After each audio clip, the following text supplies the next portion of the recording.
लेकिन ये भी आज का दिन भी इस लिहाज से तारीखी है कि पहली मर्तबा एक कॉलोनी, दुनिया की किसी भी एक ऐसा खित्ता जो बरतानिया की कॉलोनी रहा है, वो ताज बरतानिया या वो उस बरतानिया का वजीर आजम बनेगा। ये कभी कोई सोच सकता था आज से 100 साल पहले? हलफ उठाने के बाद ऋषि सुनाक पहले हिंदू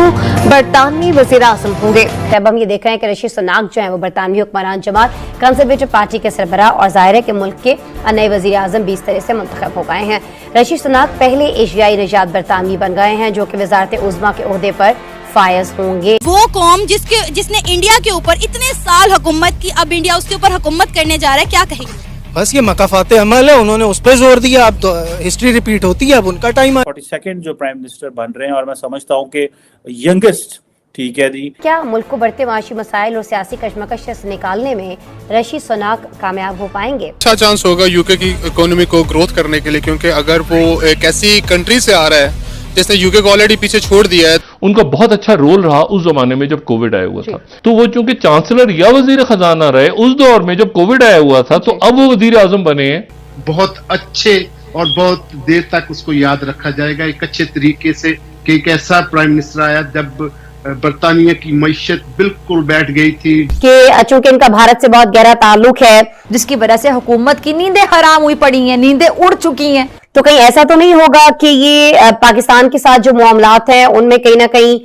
कोई रुकावट डाल सके या डालना चाहे? आज का दिन भी इस लिहाज से तारीखी है कि पहली मर्तबा एक कॉलोनी, वहां से आने वाली,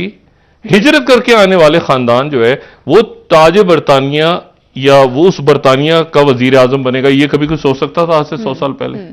कि क्या ऋषि सुनाक जो है बरतानिया के नए ओहदे पर वजीर आजम फायज होने के बाद वैसी ही कारकर्दगी दिखा पाएंगे?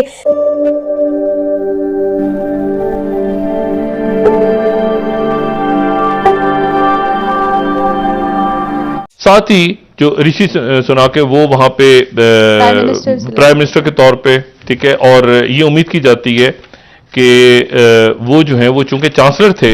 बोरिस जॉनसन के, और बोरिस जॉनसन की हुकूमत गिराने का सबब ही उनका इस्तीफा था कि वो निकले और उन्होंने कहा कि ये गड़बड़। हालांकि उनका बहुत अच्छा रोल रहा उस जमाने में जब कोविड आया हुआ था।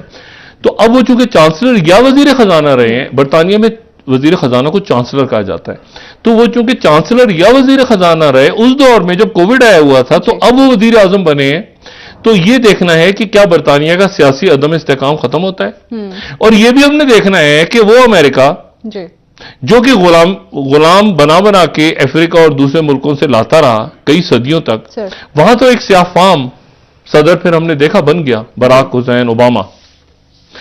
लेकिन ये भी आज का दिन भी इस लिहाज से तारीखी है कि पहली मर्तबा एक कॉलोनी, दुनिया की किसी भी एक ऐसा खित्ता जो बरतानिया की कॉलोनी रहा है, बड़े सगीर हो या कीनिया हो, जहां पर, अच्छा कीनिया में इनके जो है वो वहीं से गए थे गालिबन, इनकी फैमिली वहीं पे थी कीनिया में जी। आप डिस्कस कर तो देखिए ना, अब इशू ये है कि यानी जो कॉलोनी थी वहां से आने वाली, हिजरत करके आने वाले खानदान जो है वो ताज बरतानिया या वो उस बरतानिया का वजीर आजम बनेगा। ये कभी कोई सोच सकता था आज से 100 साल पहले? या जो गुलाम आ रहे थे जो न्यूयॉर्क पे और मुख्तलिफ बंदरगाहों पे अमेरिका की, जिनको उतारा जाता था, लाया जाता था, बेचा जाता था, कभी वो सदर बन जाएगा अमेरिका का, कभी तो ये बड़े तारीखी दिन है। अब हम ये देख रहे हैं कि ऋषि सुनाक जो है वो बरतानवी हुक्मरान जमात कंजर्वेटिव पार्टी के सरबराह और जाहिर है कि मुल्क के नए वजीर आजम 20 तरह से मुंतखब हो गए हैं। ऋषि सुनाक पहले एशियाई निजात बरतानवी बन गए हैं जो कि वजारत उज़्मा के ओहदे पर फायज होंगे, और ये जाहिर है इनके लिए बड़ा एजाज है। ऋषि सुनाक ने वज़ीर आज़म मुंतखब होने पर आज जब अपना पहला खिताब किया तो उसमें मुल्क को दरपेश मासी मसाइल के हल और इस्तेहकाम के लिए कौमी और पार्टी इत्तेहाद को निहायत अहम करार दिया। नाज़रीन, जैसे मैंने आपको पहले भी बताया कि गुज़श्ता हफ्ते लिज ट्रस जो हैं वो वज़ारत उज़्मा के ओहदे से इस्तीफ़ा देने के बाद 3 उम्मीदवार जो हैं वो नए वज़ीर आज़म की रेस लड़ने के लिए सामने आए थे। उनमें से एक नाम जो है साबिक वज़ीर-ए-आज़म बोरिस जॉनसन का भी था। बोरिस जॉनसन ने गुज़िश्ता रोज वज़ीर-ए-आज़म बनने की दौड़ में शामिल होने का फैसला तर्क करने का ऐलान कर दिया था और उसके बाद हमने देखा कि ऋषि सुनाक के मद्दे मुकाबिल रह जाने वाली जो पेनी मॉर्डेंट हैं उन्होंने मतलूबा 100 अरकान की हिमायत हासिल करने में नाकामी के बाद दस्तबरदारी का फैसला किया था और इसके बाद जाहिर है ऋषि सुनाक को ही पार्टी की सरबराही मिलना थी। बरतानिया में इस वक्त न सिर्फ महंगाई का तूफान है बल्कि सियासी अदम इस्तेहकाम भी ऐसा है जिसकी मिसाल नहीं मिलती है। गुज़श्ता 4 महीनों के दौरान 2 वज़ीर-ए-आज़म, 4 वज़ीर खजाना और 3 होम सेक्रेटरीज इस्तीफे यहाँ पर दे चुके हैं। लेकिन क्या मुल्क को बढ़ते माशी मसाइल और सियासी कशमकश से निकालने में ऋषि सुनाक कामयाब हो पाएंगे? सर, जो इंडियन ओरिजिन से ताल्लुक रखने वाले ऋषि सुनाक है वो यूके के प्राइम मिनिस्टर बनने के लिए जा रहे हैं, क्या कहेंगे कितनी बड़ी अचीवमेंट है ये उनकी? उनके लिए तो नो डाउट बहुत बड़ी अचीवमेंट है, लेकिन मुझे ब्रिटिश नेशन पे है कि उन्होंने एक टाइम पे पाकिस्तान इंडिया बरे ज़ख़ीर पे बहुत ज़बरदस्त हुक्मरानी की और बड़ी मुश्किल से पाकिस्तान ने उनसे इंडिया ने बरे ज़ख़ीर ने जान छुड़ाई। उसका जो हिंद था, अगर उनसे जान छुड़ाने के बाद और उनको जिस तरह से यहाँ से वापस भेजा तो उसके बाद उन्होंने दोबारा अपने ऊपर एक माइनॉरिटी कौम को जिसको वो कहते हैं उसी को अपने ऊपर मुसल्लत करना था, लाना था और उनके ऊपर जो बॉर्न वहाँ के पॉलिटिशियंस हैं और उनकी फैमिलीज़ हैं वो कम पड़ गई थी और अब ये तो फिर इंडिया के जो मोटो है उसकी अचीवमेंट है कि दोबारा वो अब इंडिया हुक्मरानी करने चाह रहा है इंग्लैंड के ऊपर। तो सर अच्छी बात नहीं है, बदला लिया जा रहा है? बदला तो लिया जा रहा है, लेकिन हम अगर पाकिस्तान के हिसाब से देखें तो एक तो हम इस चीज़ में, इस फैक्टर में पीछे हैं, हमें भी उस तरह आगे होना चाहिए। बस ये लॉर्ड तक बन के खुश हो जाते हैं हमारे जो लास्ट थे, लेकिन ये है कि इंडिया के हवाले से नो डाउट अचीवमेंट है, लेकिन ब्रिटिश का अगर देखें तो उनका एक नेशन होने के नाते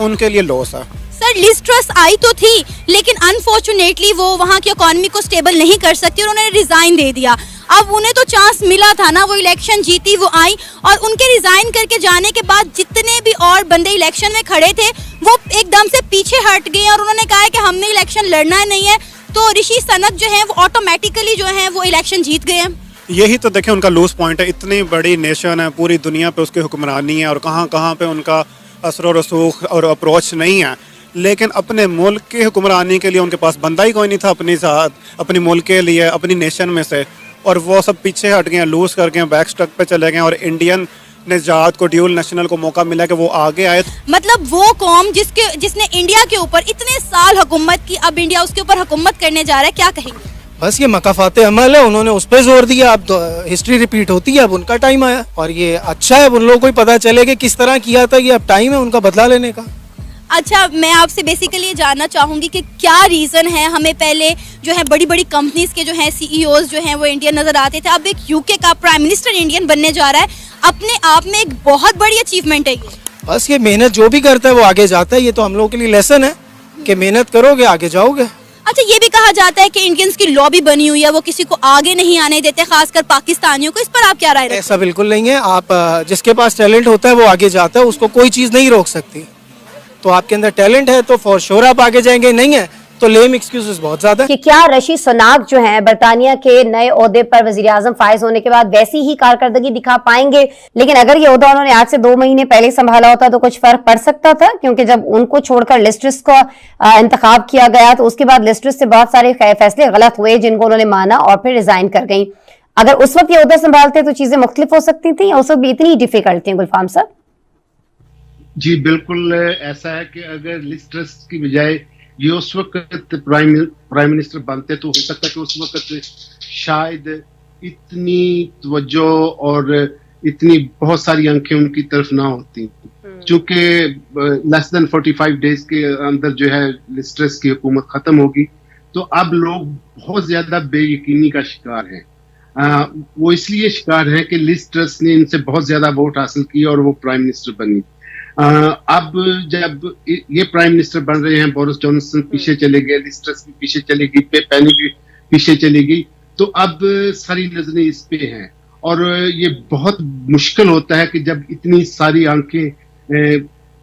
12-15 करोड़ लोगों की आंखें आपको घूर रही हों तो फिर बड़ा मुश्किल होता है। अब इस मुश्किल पर काबू पा सकते हैं या नहीं,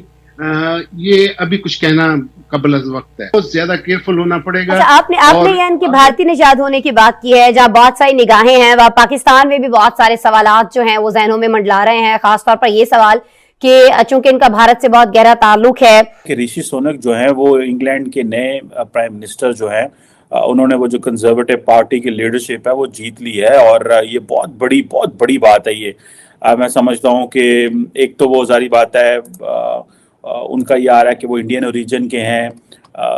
जो है एक उनका जो पॉलिटिकल कैरियर है सारे का सारा, वो जो उन्होंने शुरू किया उधर इंग्लैंड से, उनके जो पेरेंट्स थे वो पंजाबी इंडियन डिसेंट के थे, जिन्होंने 60s में बरतानिया जो है माइग्रेट किया, और वो वहीं पढ़ते रहे, फिलॉसफी, पॉलिटिक्स और इकोनॉमी पढ़ते रहे, और अच्छी यूनिवर्सिटी ऑक्सफोर्ड से पढ़े हुए, फिर उन्होंने स्टैनफोर्ड से भी पढ़ाई की हुई है। एक चीज़ तो मुझे समझ है और मेरा इस पे यकीन है, और उस पर आज ईमान और मेरा मजबूत हो गया है कि आप जो पाकिस्तानी, इंडियन या जो भी लोग जाते हैं वेस्टर्न वर्ल्ड में जाते हैं, अगर ये सब लोग वहाँ पे जाके उन सोसाइटियों में कंट्रीब्यूट करें, पढ़ाई करें, तालीम हासिल करें, सियासत करें और सिस्टम का हिस्सा बने, तो आप बहुत ज़्यादा जो चीज़ें हैं वो कर सकते हैं। आप वज़ीर आज़म भी बन सकते हैं, आज तो ये भी पता चलता है।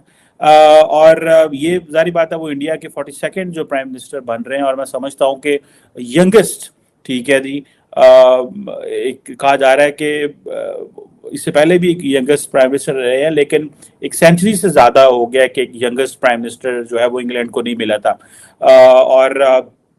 ये जो डेवलपमेंट है, इससे पहले ये बातें हो रही थी जी, वो जो ऋषि हैं वो एक रेसिज्म है और ये है और वो है, और जो लिस्ट ट्रस्ट थी, शायद ये भी फैक्टर होगा। ये कहा जा रहा था कि आई एम द अंडरडॉग, मुझे उस तरह इज्जत नहीं मिल रही, लेकिन मेरा ख्याल है सिस्टम ने, कंजर्वेटिव पार्टी ने उनको ये जो चुना है, और बोरिस जॉनसन भी उस वक्त पता चला कि वो शायद रेस में शामिल हो रहे हैं,